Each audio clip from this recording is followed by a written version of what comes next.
Hello दोस्तों। तो सबसे पहले मेरा प्यार भरा आपको नमस्कार। मैं विक्रम अग्रवाल। मैं आपके लिए एक बहुत ही बढ़िया कोर्स लेके आया हूं, DMRC NMRC technical helper.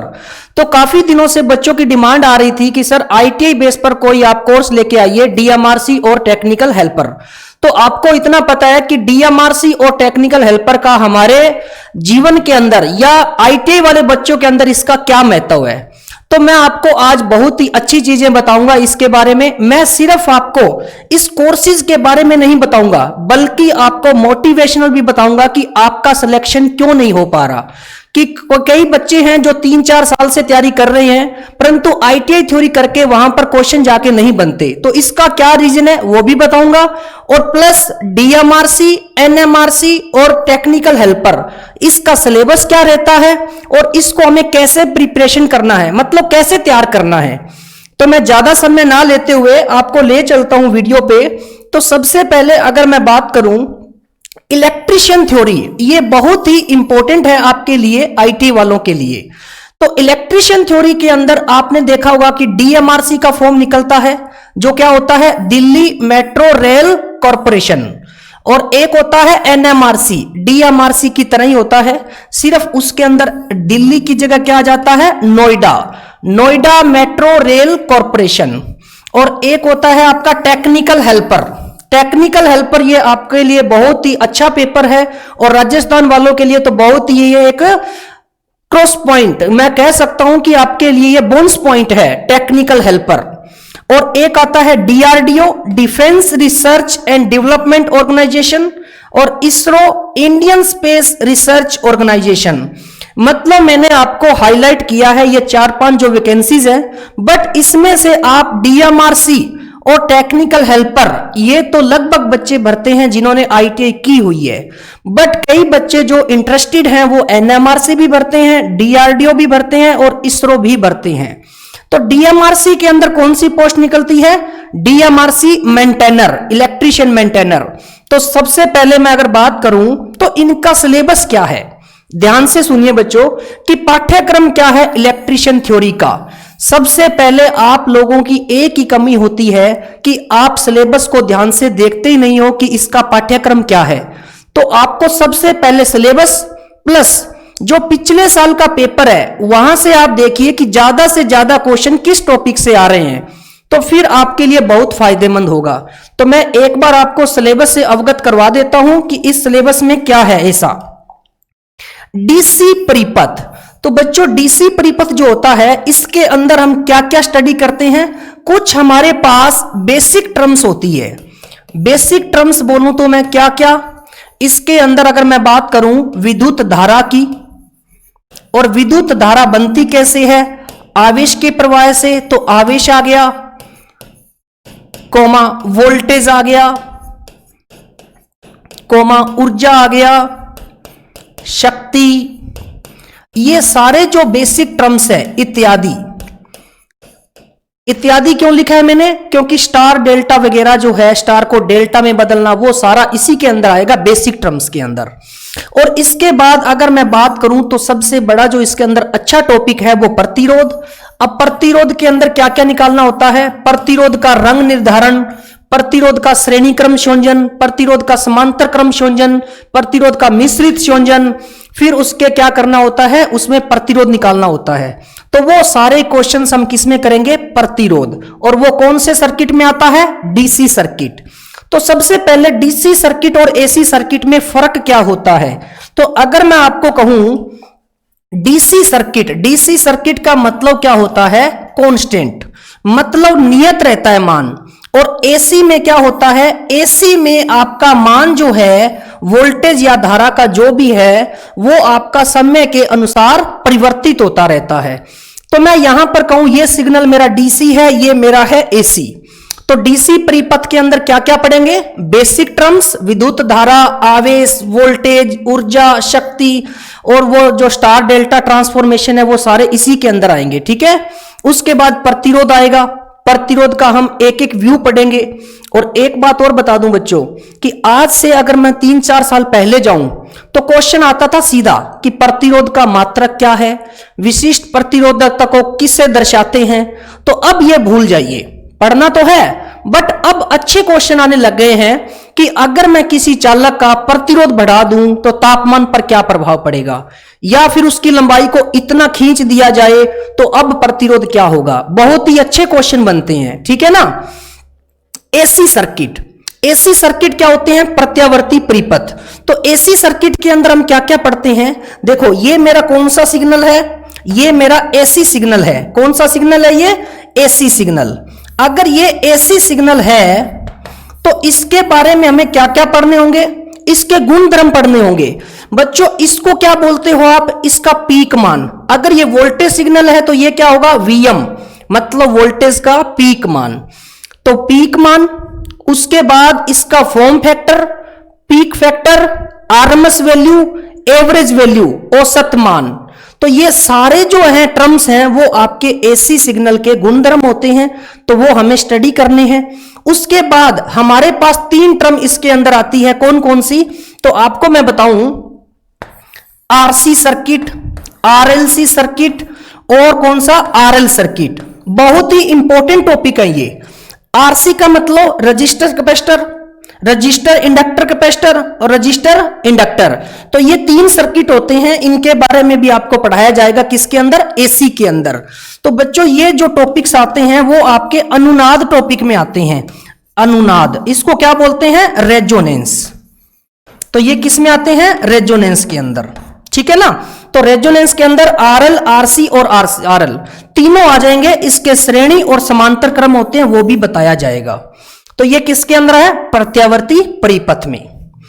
Next, magnetism and electromagnetism, जिसको हिंदी में बोलते हैं चुंबकत्व और विद्युत चुंबकत्व। तो इसके बारे में आपको पढ़ाया जाएगा कि चुंबक होती क्या है, स्थायी चुंबक, अस्थायी चुंबक क्या होती है। कुछ फिर नियम्स आएंगे आपके, हेलिक्स नियम है, सिरे का नियम है, दाएं हाथ का नियम है, वो सारे किसके अंदर आएंगे, इसी चैप्टर में आएंगे। फिर आपके चुंबकीय पदार्थ आ जाते हैं, ठीक है जी। सेल एंड बैटरी, तो सेल और बैटरी में हम इसके सारे प्रकार पढ़ेंगे, इनके विद्युत अपघटन नियम होते हैं फैराडे के, वो भी पढ़ेंगे। जितने भी टाइप के सेल हैं, लेकलांची सेल, डैनियल सेल, सूसक सेल, मरकरी सेल, वो सारे सेल के प्रकार में आएंगे।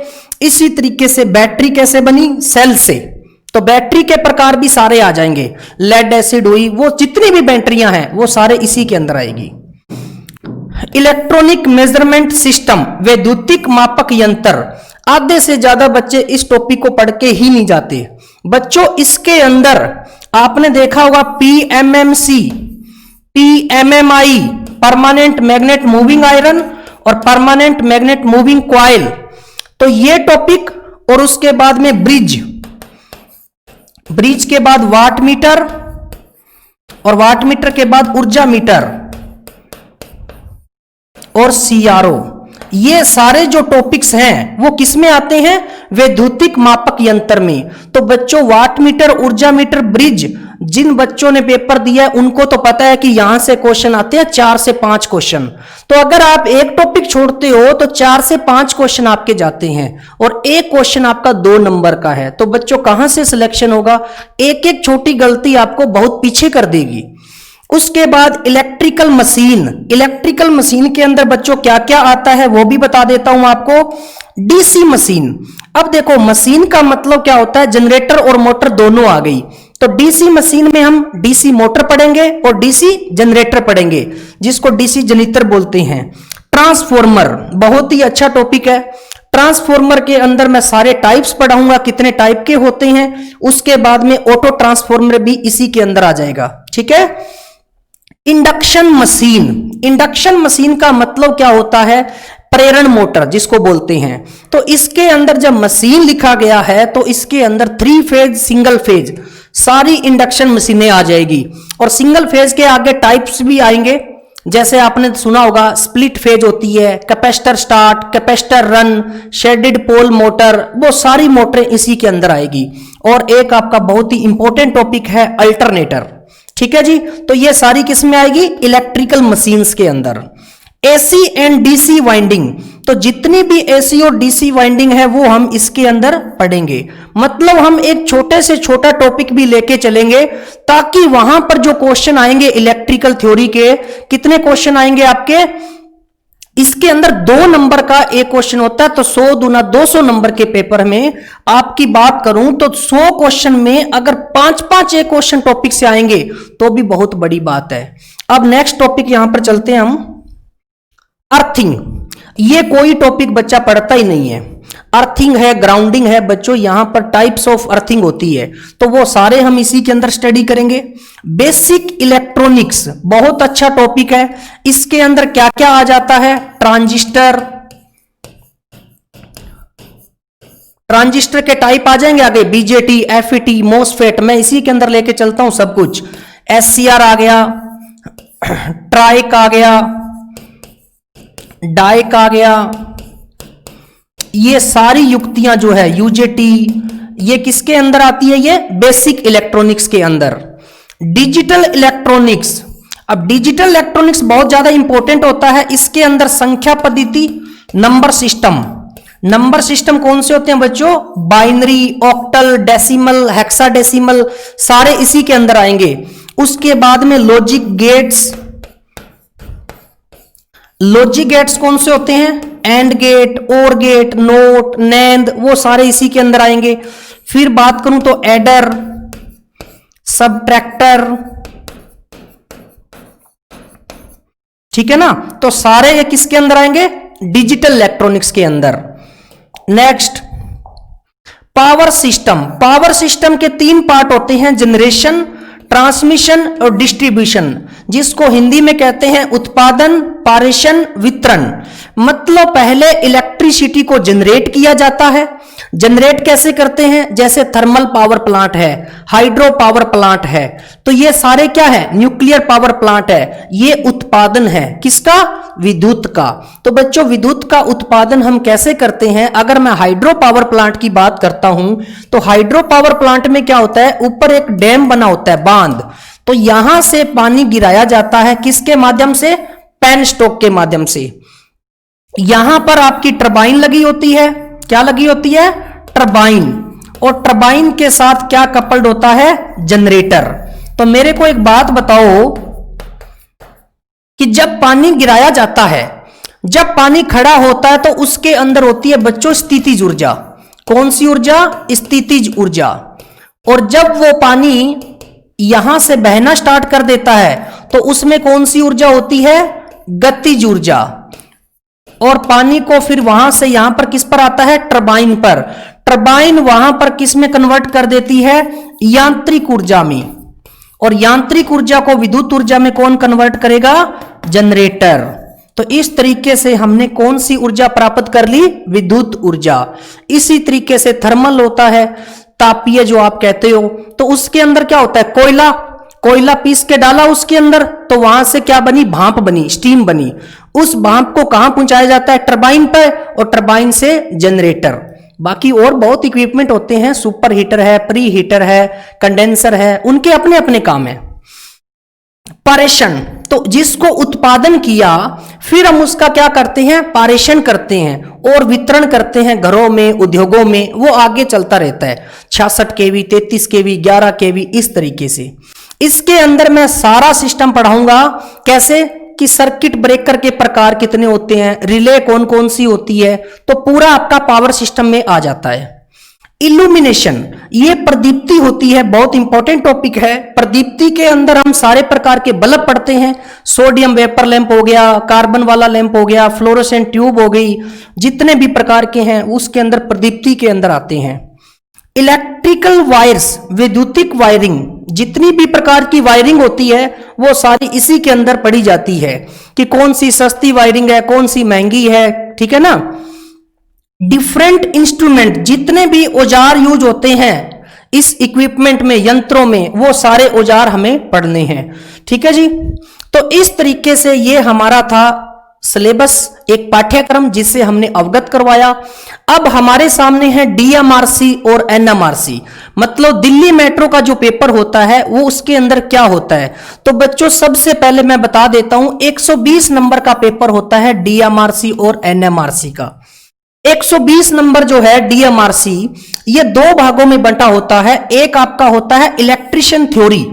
इलेक्ट्रिशियन थ्योरी का जो मैंने अभी सिलेबस बताया उसके आपके 75 क्वेश्चन होते हैं और 1 नंबर का एक क्वेश्चन है, तो 75 नंबर का आपकी क्या होगी थ्योरी। एक होता है नॉन टेक्निकल। नॉन टेक्निकल का बच्चों क्या मतलब होता है, टेक्निकल में इलेक्ट्रिशियन थ्योरी और नॉन टेक्निकल में जो आपका जीके इंग्लिश जो भी बच गया है। तो इसके 45 क्वेश्चन आते हैं, 1 नंबर का एक क्वेश्चन है, तो 45 नंबर के ये हो गए। तो 75 प्लस 45 कितने हो गए, 120 नंबर का पेपर।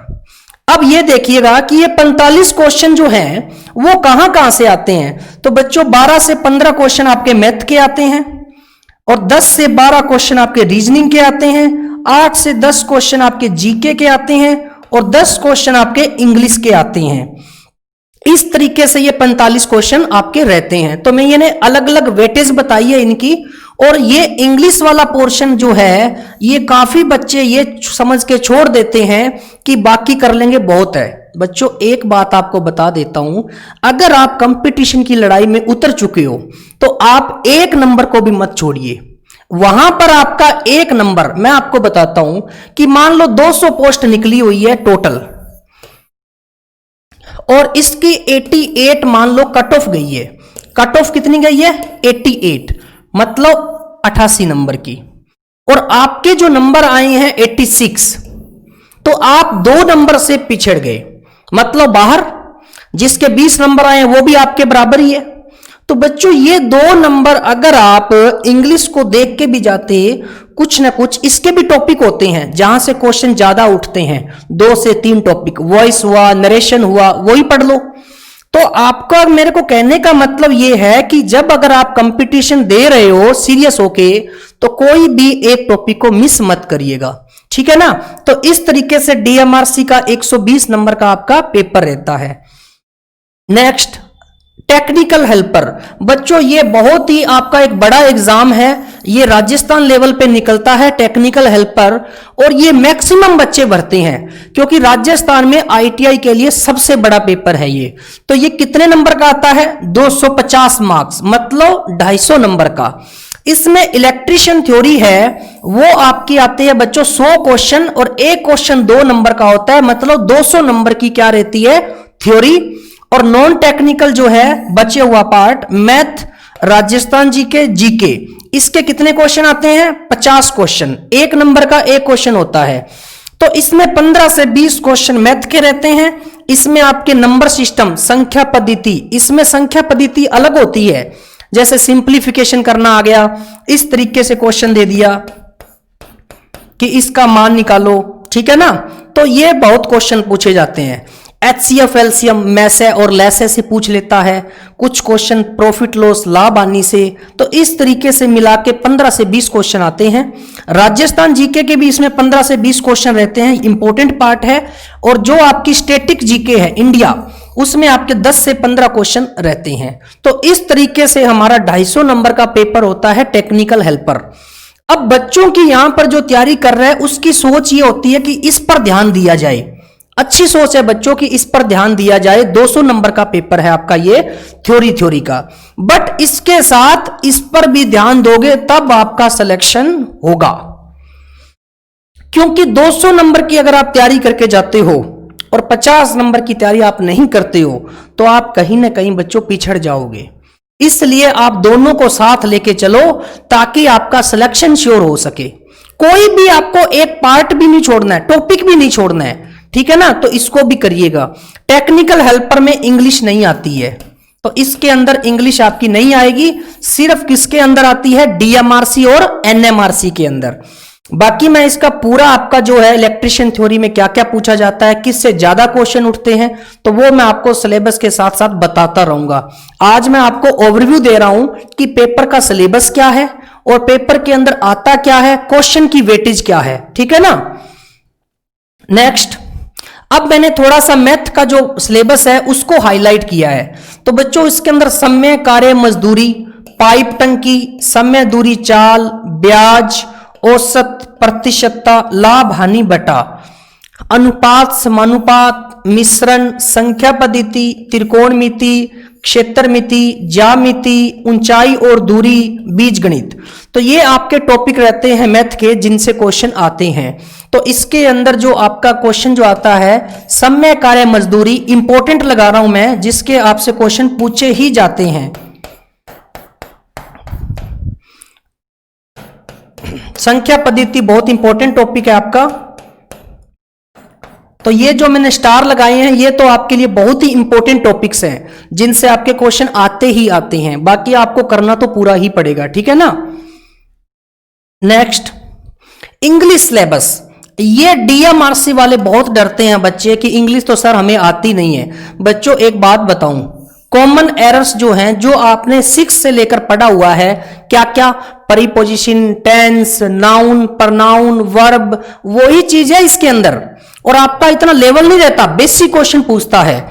इसके बाद वॉइस और नरेशन, ये आपके दो बहुत ही इंपॉर्टेंट टॉपिक हैं और बहुत छोटे टॉपिक हैं, तो इसमें कुछ है ही नहीं। अगर मैं 10 नंबर की इंग्लिश की बात करूं डीएमआरसी में, तो 4 से 5 नंबर के आपके क्वेश्चन जो हैं वो किसके रहते हैं, वॉइस और नरेशन के। तो आप दो टॉपिक इनको ही अच्छा कर लीजिए पहले। तो इसका कहने का मतलब वॉइस और नरेशन से 4 से 5 क्वेश्चन यहां से आ जाते हैं, कॉम्प्रीहेंशन और सिनोनिम और एंटोनिम। तो ये अगर याद ना होए कोई बात नहीं, बाकी तो करिए। अगर अच्छी बात है करते हो तो बहुत अच्छा बोनस पॉइंट है।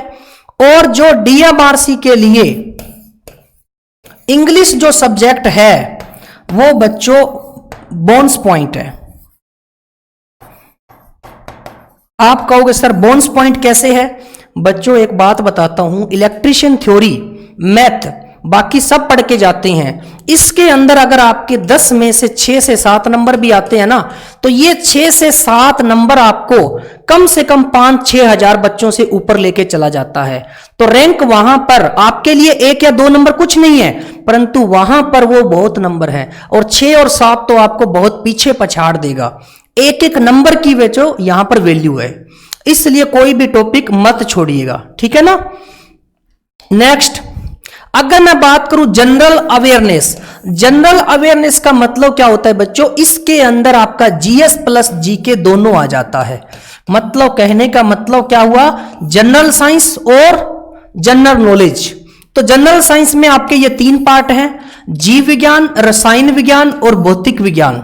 तो ये तीनों पार्ट आपको पढ़ने पड़ेंगे। उसके बाद इतिहास, भूगोल और राज्य व्यवस्था, ये तीनों पार्ट आपके किसके हैं, जीके के, और ये तीनों पार्ट किसके हैं, जीएस के। तो इनसे क्वेश्चन आते हैं, चाहे कितने भी क्वेश्चन आए। आपकी सोच क्या होती है कि पूरा जीव विज्ञान पढ़ेंगे, 2 क्वेश्चन पूछेगा। बच्चों 2-2 क्वेश्चन करके ही तो सारे 20 क्वेश्चन बनते हैं, ठीक है ना, 20। और अगर टेक्निकल हेल्पर की बात करूं तो इन दोनों को मिला के 30 क्वेश्चन हो गए, बाकी मैथ हो गया। परंतु बच्चों आपको एक एक टॉपिक पढ़ना पड़ेगा अगर आपको मंजिल तक पहुंचना है तो, ठीक है ना। आपके लिए वो 1 नंबर 2 नंबर कुछ नहीं है। आप एक घर पर एक गुल्लक रखिए और गुल्लक के अंदर आप रोज एक सिक्का डालिए, ठीक है ना। 1 मंथ के बाद 30 सिक्के हो जाएंगे, और 1 साल के बाद अगर आप गुना करोगे तो 360 हो जाएंगे। तो एक एक करके ही घड़ा भरेगा, इसलिए एक एक क्वेश्चन को जोड़कर ही आपकी मेरिट के पास आप पहुंच पाओगे, ठीक है। उसके बाद बच्चों आपका राजस्थान जीके है। राजस्थान जीके आपका बिल्कुल बेसिक पूछा जाता है टेक्निकल हेल्पर में, जो फैक्टेड है कि इनका मेला कहां लगता है, ये कहां का पहनावा है। तो मतलब इतना ज्यादा डीप नहीं जाता जितना वो रीट पटवार में पूछता है। तो आपका जो राजस्थान जीके है वो बेसिक है, इसलिए बेसिक नॉलेज आपको राजस्थान की होनी चाहिए। अगर आप राजस्थान में रहते हो तो और ही अच्छा बात है, ठीक है जी। तो मैं आपको नेक्स्ट वीडियो के अंदर सिलेबस के साथ आऊंगा और क्लास के साथ आऊंगा। तो बच्चों आप अपने आप को पहचानिए कि हम कहां पर हैं, कि हमारा सिलेक्शन क्यों नहीं हो रहा। और एक इंपॉर्टेंट थिंग मैं आपको बहुत ही अच्छे से बता रहा हूं कि आपके सिलेक्शन ना होने की वजह क्या है। एक तो आप प्रॉपर तरीके से टाइम टेबल बना के नहीं पढ़ते हो। कैसे कि इलेक्ट्रीशियन थ्योरी तो हमें आती है, अरे आती तो है, पिछली बार आपकी कमी कहां रह गई थी कि आपका सिलेक्शन नहीं हुआ, उस टॉपिक को देखिए, उस टॉपिक पे जाइए और पिछले साल के पेपर को देखिए कि किस टॉपिक से ज्यादा क्वेश्चन आ रहे हैं। हम क्या करते हैं, अंधाधुंध स्टार्ट कर देते हैं पढ़ना और पूरे दिन बैठे रहते हैं। तो हमने क्या किया, हार्ड वर्क किया। कौन सा वर्क, हार्ड वर्क। और एक बच्चा जो होता है स्मार्ट वर्क करता है। कैसे, उसने पिछले साल के पेपर देखे और उसने देखा कि यहां से ज्यादा क्वेश्चन आ रहे हैं, तो उसने इतना टाइम नहीं लगाया जितना आप पढ़ते हो, उससे आधे टाइम उसने पढ़ा, जिसको बोला स्मार्ट वर्क, और इसका सिलेक्शन भी हो गया। क्यों, क्योंकि इसने प्रीवियस ईयर के पेपर में यह देख लिया कि किस एरिया से ज्यादा क्वेश्चन आते हैं। तो इसको बच्चों स्मार्ट वर्क बोलते हैं। और स्मार्ट वर्क तभी होता है, पहले क्या होता है, हार्ड वर्क। तो हार्ड वर्क तो आप बहुत करते हो, परंतु स्मार्ट वर्क नहीं करते ना, तो सिलेक्शन नहीं होता। और दूसरी एक चीज और बताता हूं कि आईटीआई वाले जो बच्चे हैं उनके अंदर धारणा बनी रहती है क्या, कि सर इतना बेसिक आता है कि इसका लेवल नहीं होता। बच्चों एक बात बता देता हूं कि अब लेवल बढ़ चुका है। अगर आईटीआई वाला है ना, तो थोड़ा सा ऊपर बढ़ो। ऊपर बढ़ने का मकसद क्या है कि जो पेपर बनाता है ना, वो अपना स्टैंडर्ड देखता है। वो ये नहीं देखता कि आपने क्या पढ़ा है, आपको पढ़ाया क्या गया है, उसको क्या मतलब है। इसलिए अगर आप कोई भी टॉपिक उठाते हो, मान लो कि प्रतिरोध आपने उठाया है, तो प्रतिरोध की जड़ तक जाओ कि प्रतिरोध होता क्या है, इसका तापमान आर्द्रता पर क्या प्रभाव पड़ सकता है, मतलब पूरा। ऐसा नहीं है कि क्लास में आपको पढ़ाया गया प्रतिरोध का मात्रक क्या है, प्रतिरोध का सिंबल बनाओ, ये बच्चों कोई नहीं पूछता अब। इसलिए अगर आपको सिलेक्शन चाहिए तो आपको डीप तक जाना पड़ेगा, और वो मेरे साथ रहोगे तो मैं आपको डिप्लोमा लेवल तक पढ़ाऊंगा, मतलब थोड़ा सा लेवल ऊपर पढ़ाऊंगा, ताकि आपको वहां पर निराशा ना होना पड़े, निराशा देखनी ना पड़े। ठीक है, तो मैं बहुत ही जल्द आपके साथ मिलता हूं, तो आप इसको देखिएगा और अच्छे से पहचानिएगा कि गलती हमारी कहां रह गई है, और जो सर बता रहे हैं क्या वाकई में सही है, तो मेरे को नेक्स्ट वीडियो में आप बताना जरूर। ओके, थैंक यू, खुश रहिए, मिलते हैं बहुत जल्द।